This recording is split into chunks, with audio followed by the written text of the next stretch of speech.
Binusisi kahapon ng House Justice Committee ang bank records si Vice President Sara Duterte mula noong Vice Mayor siya ng Davao City.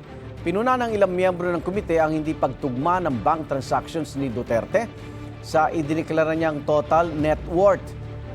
Dinala naman ng Bureau of Internal Revenue ang isang kahon na tax record ng bise pero hindi nabuksan sa pagdinig. May unang balita si Tina Panganiban Perez. May I just ask, when is the correct time to open the box? Commissioner? Ito ang selyadong kahong dala ng Bureau of Internal Revenue o BIR sa impeachment hearing sa Kamara. Naglalaman daw ito ng tax records ni na Vice President Sara Duterte at asawa niyang si Attorney Manasseh Carpio.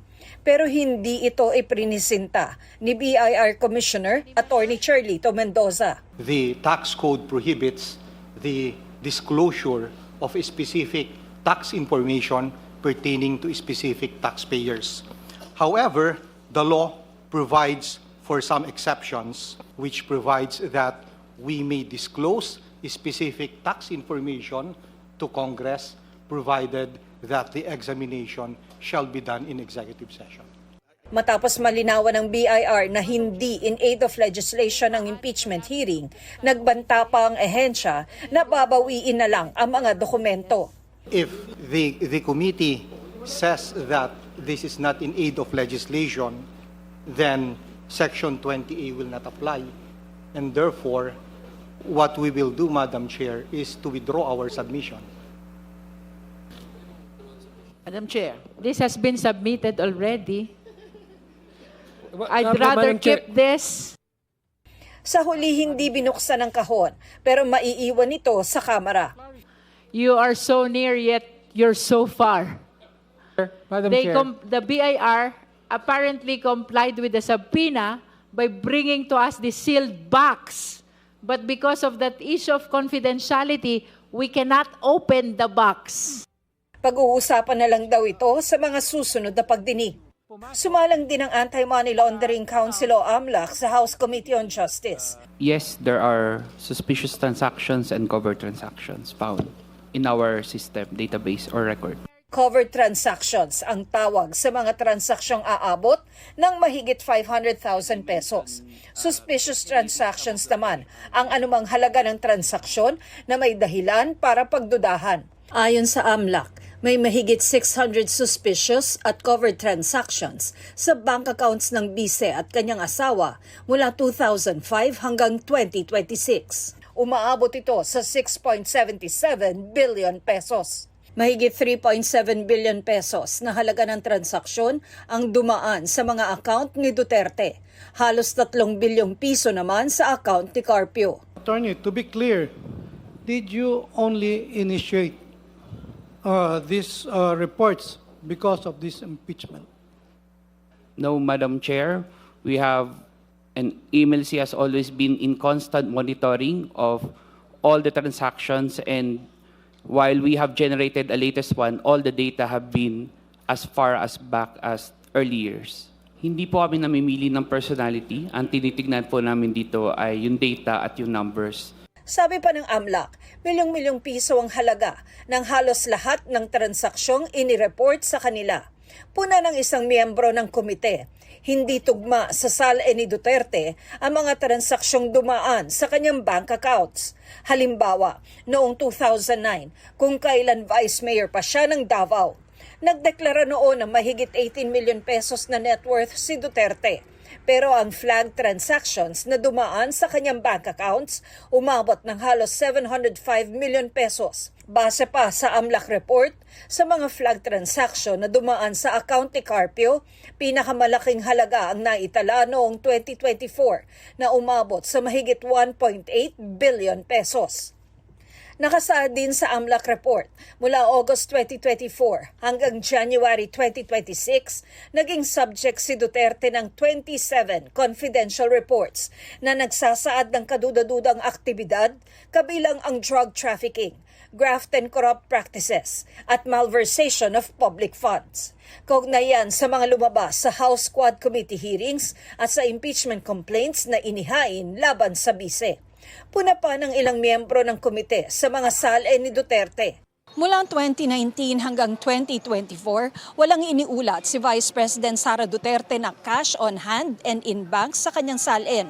Pero may iniulat sa AMLAC o Anti-Money Laundering Council na covered at suspicious transactions sa mga bank account ng bise sa mga taong iyon. At noong 2019 at 2024, kahit na 5 po, wala po siyang dineklara na cash at saka cash on hand. Tama po ba?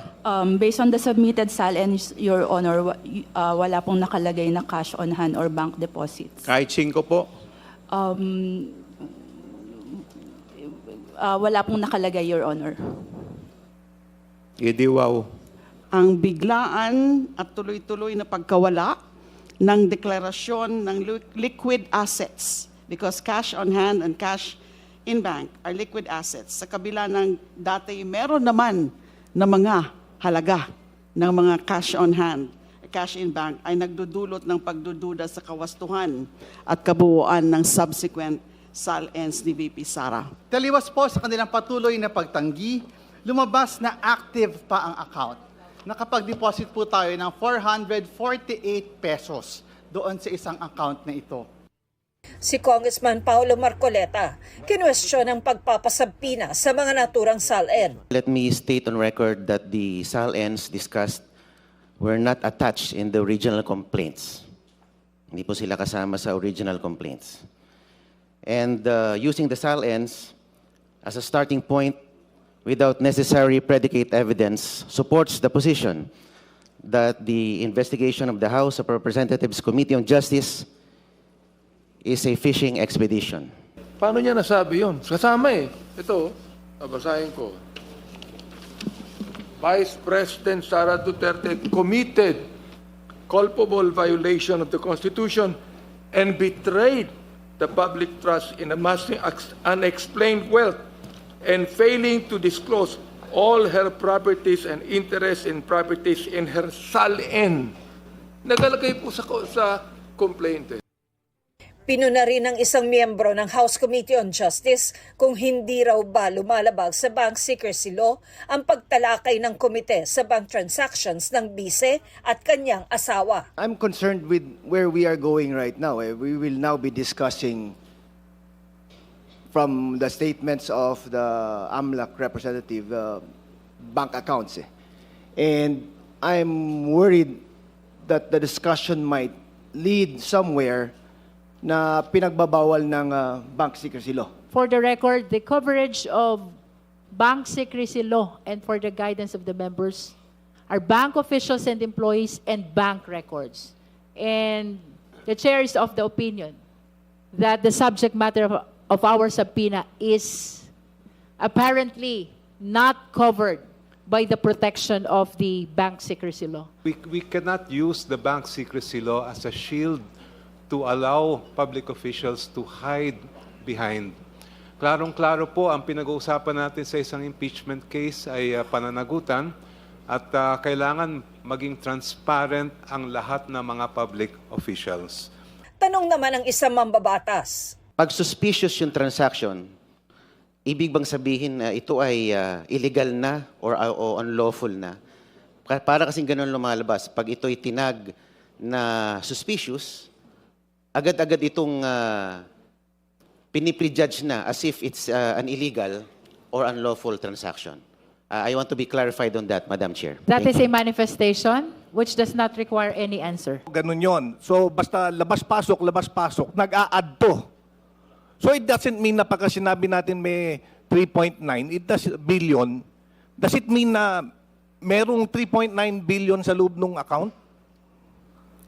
Hindi ko po, kung based lang po sa records, hindi ko pa po masabi. Pero maaaring ganon. Theoretically, posible po yung sinasabi. Hindi ulit dumalo sa pagdinig ang bise. Ayon sa kanyang defense team, minonitor nila ang impeachment proceedings pero wala pa silang opisyal na pahayag. Nagpadala rin ng mensahe ang GMA News sa Vice Presidente pero wala pa siyang tugon sa ngayon. Ito ang unang balita. Tina Panganiban Perez para sa GMA News.